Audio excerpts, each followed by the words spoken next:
감사합니다.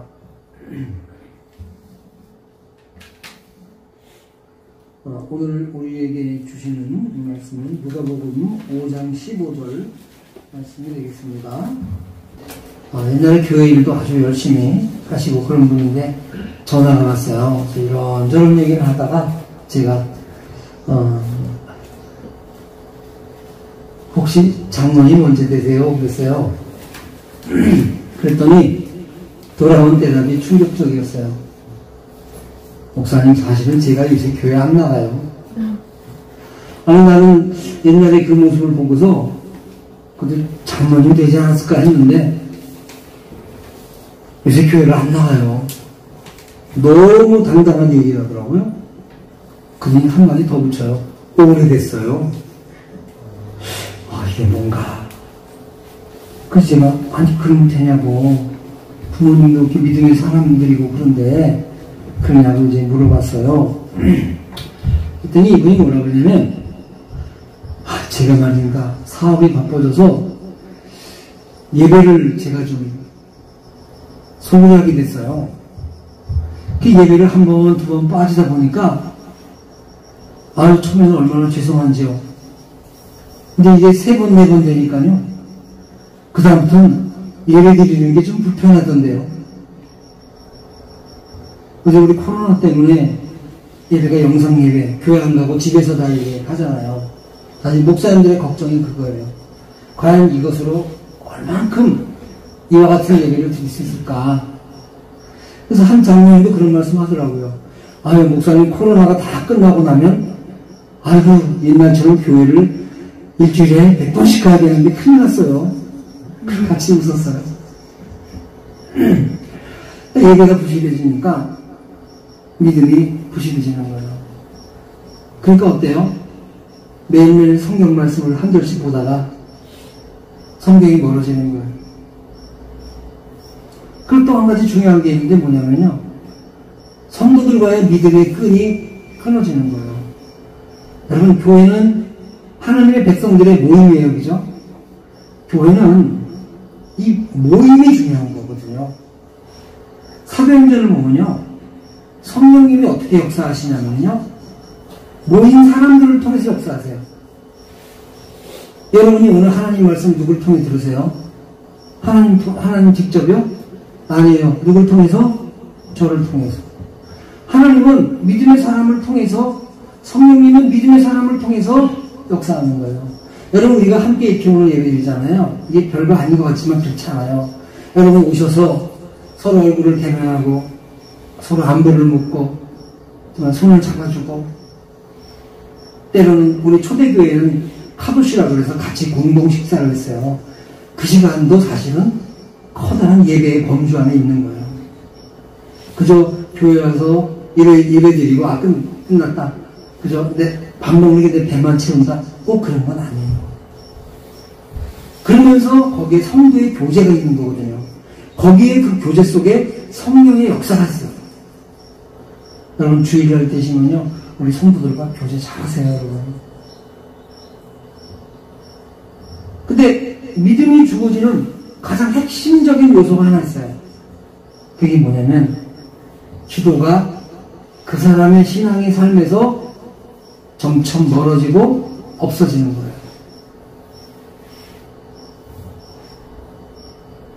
기도의 시간이 그 사람의 삶에서 없어져 버리는 거예요.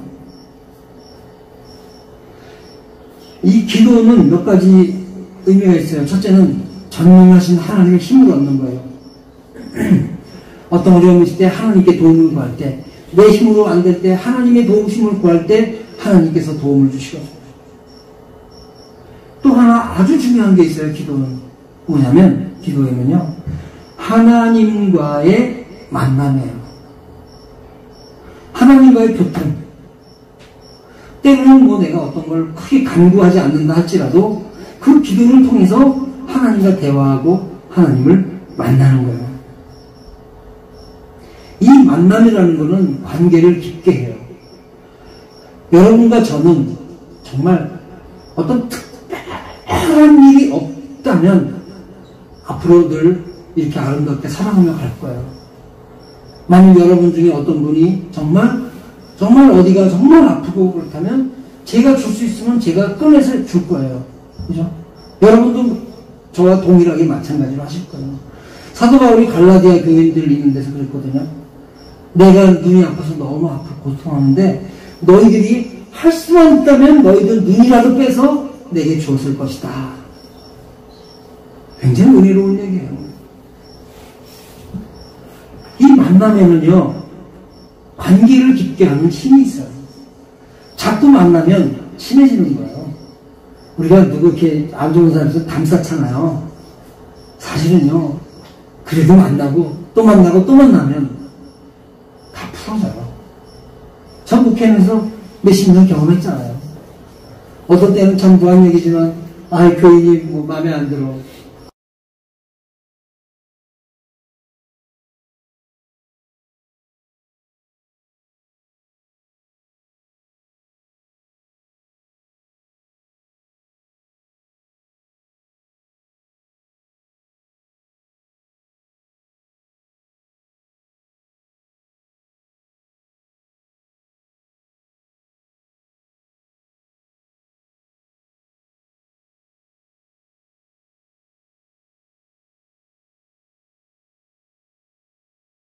그러면은, 무슨 얘기예요? 그 또 화해하고 또 가는 거예요. 어떤 일이 있어도요, 단절해버리는 일을 하면 안 돼요. 그게 중요해요. 그게 성숙한 사람의 모습이기도 하고요. 다시 기회를 잡는. 이 만남이라는 거는 굉장한 관계를 줘요. 그래서 그 만남이 깊어지면서 관계가 깊어지는 거예요. 사실 여러분, 신앙이라는 거는 하나님과의 관계예요. 인생이라는 건 뭐예요? 사람들과의 관계예요. 그래서 리더십 중에서 세 가지 중요한 게 있어요. 하나는 스킬, 기술, 능력. 하나는 셀프 리더십, 자기 성품. 또 하나는 릴레이션이에요. 관계를 잘 맺는 거예요. 관계를 어떻게든지 따뜻하게 이어나가는 거예요. 이게 굉장한 리더십이에요. 이 만남이 바로 이런 것을 가져다 주는 겁니다. 제가 이 말씀을 준비하다가 저도 모르게 흐물흐물한 노래가 하나 있어요. 조용필 씨의 친구라는 노래예요. 지금은 어디 갔나 친구여. 있잖아요. 이렇게 되면 안 되는 거야. 제 친구 중에 옛날에 정말 친했던 친구들이 있어요. 지금은 다 어디 갔나? 없어요. 뭐 하는지 별로 그렇게 생각도 안 나요. 왜요? 우리는 만남을 잃어버렸기 때문에 그래요. 더 이상 만나지 않기 때문에. 안 만나는 게 계속 오래됐어요. 1년, 2년, 5년, 10년, 20년, 30년. 먼저 번에는 제 중학교 동창이 어떻게 전화번호를 저한테 알고 전화 왔더라고요. 딱 알았어요. 아들이 결혼하는구나. 그죠? 이게 무슨 40 몇 년 지났는데 결혼한다고 그러니까 제가 좀 쐐똥 맞더라고요. 그냥 부정한 번 했어요. 신앙은 하나님과의 만남입니다. 신앙은 하나님과의 관계입니다. 그 하나님과의 관계는 만남으로 지속되거든요. 그 만남이 뭐냐? 하나님과의 만남. 그게 바로 기도예요. 하나님과의 대화예요. 기도예요. 기도는 그 어떤 것보다도 하나님과 나를 연결시켜주는 강력한 끈이에요. 그것은 영적 젖줄이기도 한 것입니다. 기도를 통해 우리는 성령의 능력을 입고 양분을 얻는 거예요. 기도가 멈추면 하나님과의 관계가 멈춰집니다. 그래서 하나님 주시는 영적 능력을 잃어버리게 되고 하나님의 사람으로 살지 못하는 것입니다. 여러분은 기도하십니까? 여러분은 매일 기도하는 시간이 있습니까? 여러분이 매일 찾는 그런 기도의 장소가 있습니까? 여러분에게 기도의 골방이 있습니까? 이것이 오늘 주님이 우리에게 던지신 질문이에요.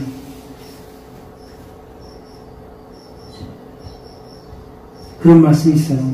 이사야서에 보면 너희가 내 마당만 밟고 가는구나.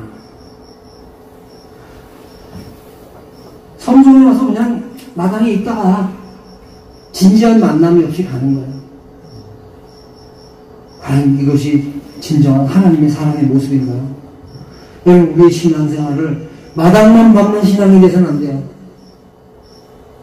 우리가 오후에 원래 보통 같으면 오후를 드리잖아요. 민수기를 할 차례예요. 민수기에서 첫 번째 중요한 게 뭔지 아세요? 민수기라는 것은 백성의 숫자를 세웠다는 거예요. 숫자가 중요해요. 모인 숫자가 중요한 거예요. 어떻게 모인 사람의 숫자가 중요하냐? 마당만 밟는 사람이 아니라 하나님을 진짜 만나서 대화한 사람들. 그 숫자가 하나님이 세시는 숫자예요. 다시 말하면 깨어 기도하는 사람의 숫자가 하나님이 세시는 사람들의 숫자예요. 대한민국의 크리스찬이 1천만이다 900만이나 그래요. 그러나 하나님이 세시는 숫자는 달라요. 그 숫자는 교회들이 적어낸 숫자예요. 쉽게 말해서 목사님들이 오늘 몇 명 모였구나 몇 명 해서 내는 숫자예요. 그러나 하나님이 바라시는 숫자는 그 숫자가 아니거든요. 거기에 하나님을 만나고 늘 하나님과 기도하고 깨어있는 그 사람의 숫자를 하나님이 원하시는 거예요. 오늘 우리는 예수님의 모습을 보고 기도의 삶을 회복할 수 있기를 바랍니다. 예수님께서 수많은 사람들에게 복음을 전하시고 그들의 병을 고쳐줬어요. 많은 사람이 예수님 만나서 병이 났어요. 그런데요, 이 사람들이 병이 나냐 보니까 소문이 엄청 나서 많은 사람들이 계속 밀려오는 거예요. 여러분, 이때 어떻게 해야 돼요? 계속 병자를 고쳐야 되잖아요.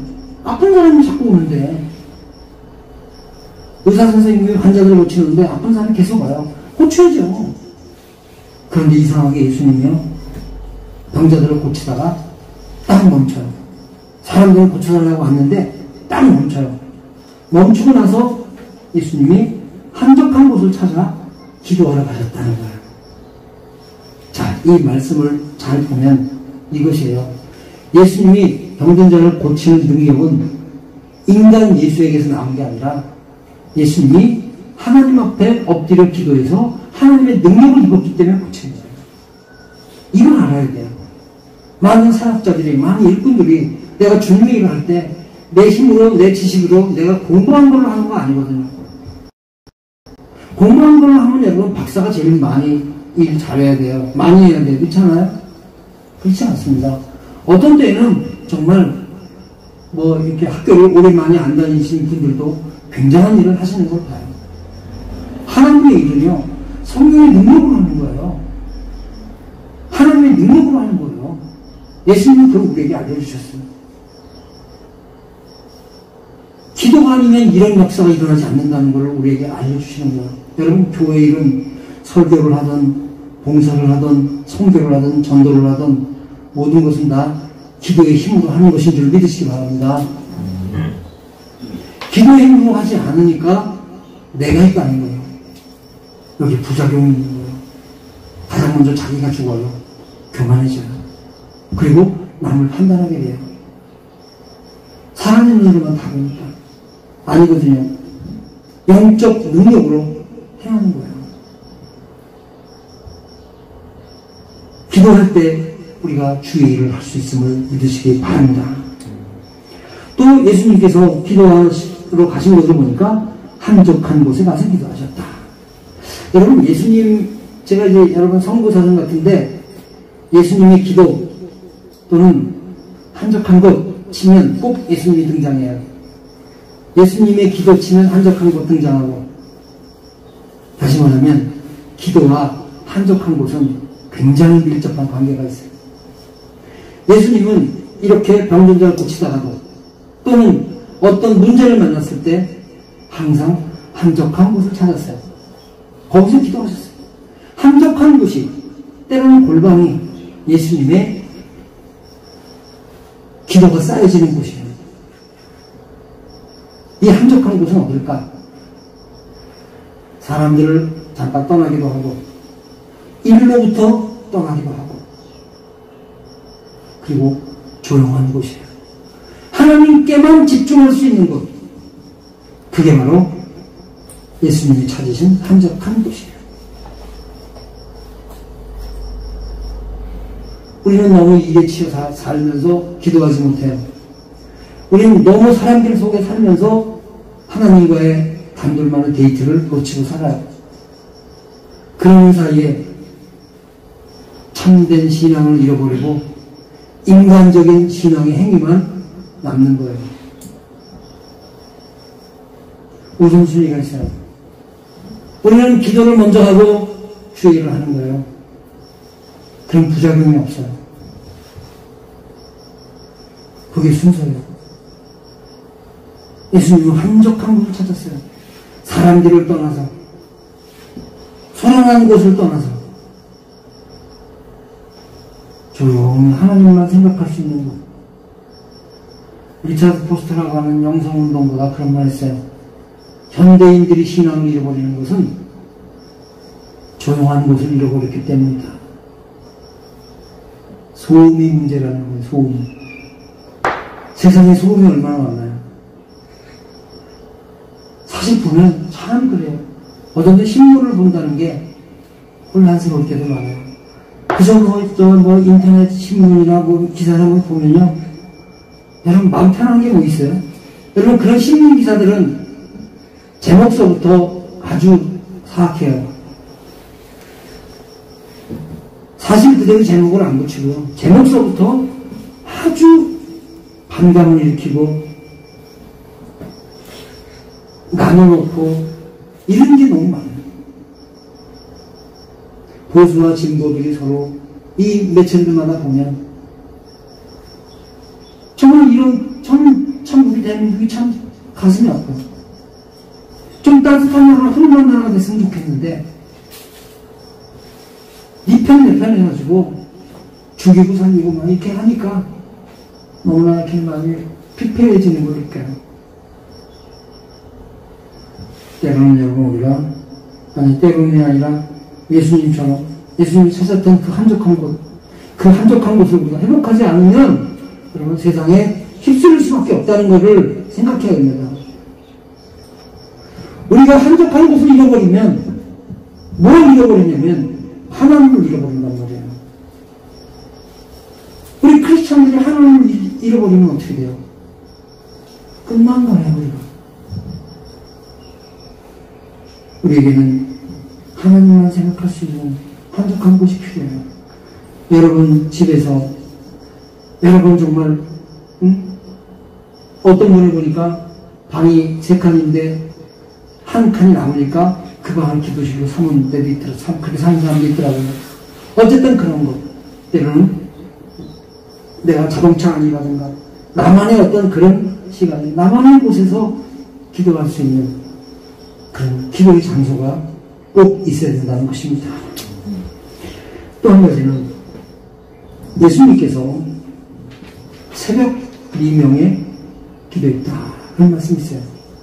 한적한 곳은 장소적인 문제지만 새벽 미명이라고 하는 것은 시간적 문제예요. 새벽은 어떤 때죠? 하루에 내 삶을 살기 전 시간이에요.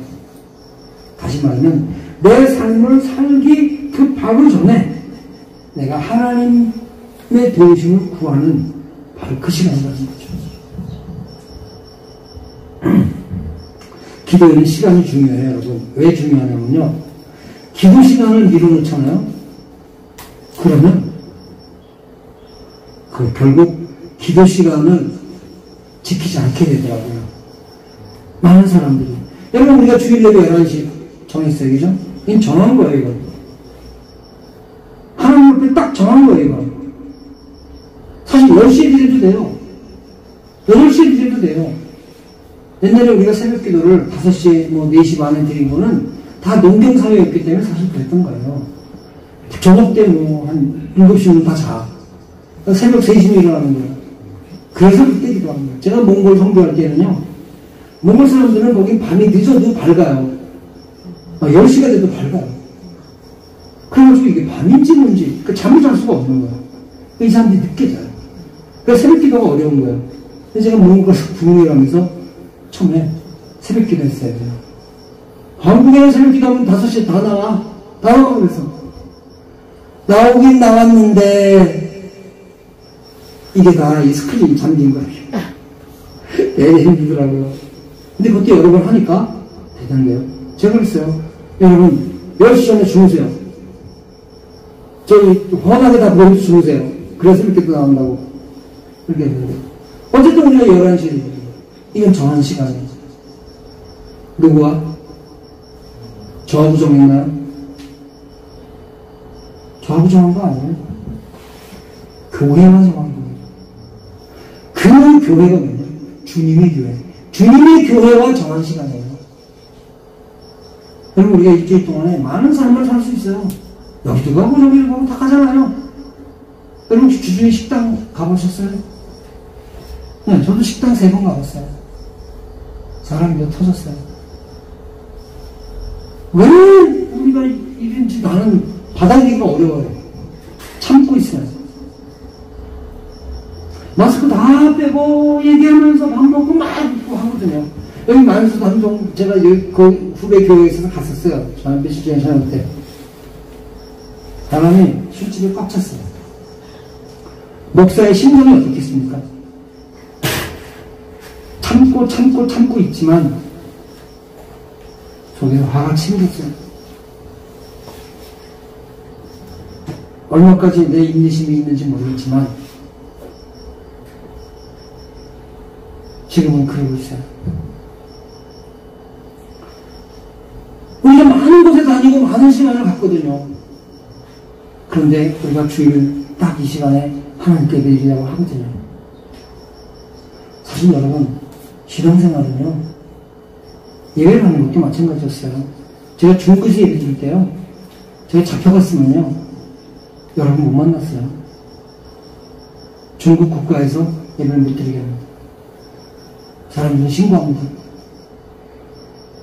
그 속에서 그들이 예배 드렸어요. 제가 겁날 정도였어요. 그때 제가 배운 게 있어요. 아, 신앙은 목숨을 거는 거구나. 그렇지 않아요? 이 땅에 사업을 해도, 이 땅에 뭘 해도 내 인생을 거는데, 신앙생활 하는데 목숨을 안 걸려고 그래요? 목숨을 안 건 신앙이 어디 있어요? 제가 참 그래요. 요즘 기도하면 눈물이 많이 납니다. 왜? 한국교회 예배가 지금 많이 무너지고 있거든요. 물론 이겨내야 되지만 우리에게 이 기도할 때는 이 때가 있거든요. 하나님과 만남의 시간을 뒤로 미루면요, 그 만남이 없어져요. 그래서 먼저 하나님 앞에 하나님과 만나는 시간이 먼저 있어야 된다는 것입니다. 그리고 시편에는 예수님은 또 밤에 맞도록 기도하셨다 그랬어요. 하루를 정리하면서 하나님께 기도했어요. 하나님, 오늘 이런 일이 있었습니다. 하나님, 오늘 이와 같은 일이 있었는데 참 좋았습니다. 하나님, 오늘 이와 같은 일이 있었는데 제 마음이 많이 아팠습니다. 하나님, 오늘 이와 같은 일이 있었는데 제가 많이 두렵고 떨렸습니다. 하나님, 오늘 저에게 이런 일이 닥쳤어요. 하나님, 걱정됩니다. 그래서 그 기도를 마치고 나서 평안한 밤을 누리는 거죠. 시편에는 아침의 기도가 있고 밤에 기도가 있습니다. 다니엘이라는 사람은 뛰어난 믿음의 소유자입니다. 그는 하루 3번 기도 시간을 정해놓고 가졌다 했습니다. 왜 다니엘이 신앙의 모범인지, 왜 그 사람이 모범적 신앙인지 우리 그걸 배워야 돼요. 제가 늘 그러잖아요. 좋은 믿음을 가지려면요, 좋은 믿음을 가진 사람을 벤치마킹 하시라는 거예요. 성경에 좋은 훌륭한 믿음의 사람들을 보고 벤치마킹 하는 거예요. 내가 정말 기도하는 사람이 되고 싶다면 다니엘이 했던 것처럼 기도하는 거예요. 사도 바울은 무시로 기도했어요. 무시로 기도 뭐예요? 하루 종일 그저 뭘 하든지 주님과 교제하고 기도하는 거예요. 종교개혁자 마틴 루터는 이렇게 고백했어요. 저는 하루에 설교도 많고 기도도 많고 전도도 많아서 너무나 바쁩니다. 이런 일도 해야 되고 저런 일도 해야 됩니다. 그래서 저는 하루에 3시간을 기도합니다. 굉장한 고백입니다. 믿음의 승리자들은 모두 다 기도의 시간을 가졌다는 것입니다. 하나님은 기도하는 사람들을 통해서 오늘도 일하신다는 것입니다. 잠자는 사람들을 통해서 어떻게 하나님이 일을 하시겠습니까? 여러분은 기도하는 사람입니까? 여러분은 매일 기도하십니까? 여러분의 기도는 살아있습니까? 왜 신앙이 내려앉습니까? 왜 시험에 드십니까? 기도가 사라지면서부터 우리의 믿음은 무너지는 거예요. 기도는 우리 신앙의 주춧돌 같은 거예요. 기도하기 좋은 계절을 만났어요. 그래서 이 9월이 기도의 달이에요. 여러분, 삶을 회복하고 신앙을 회복하시기를 원한다면 기도를 회복하십시오. 정해진 장소, 정해진 시간을 둬서 거기서 주님을 만나시기 바랍니다. 기도하겠습니다. 하나님 아버지, 오늘은 너희는 기도하고 있는가? 너희는 기도의 장소가 있느냐? 너희는 기도의 시간을 정해놓고 사느냐? 하는 주님의 음성을 들었습니다. 주님을 보고 배우기를 원합니다. 주님께서 걸어가신 그 기도의 길을 저희도 걸어가게 되기를 원합니다. 하나님, 우리 성도들이 하루 시작하면서 정해진 장소에서 정해진 시간에 기도하여 하나님을 늘 만나는 사람들을 되게 하여 주시옵소서. 예수님의 이름으로 기도 드리옵나이다. 아멘.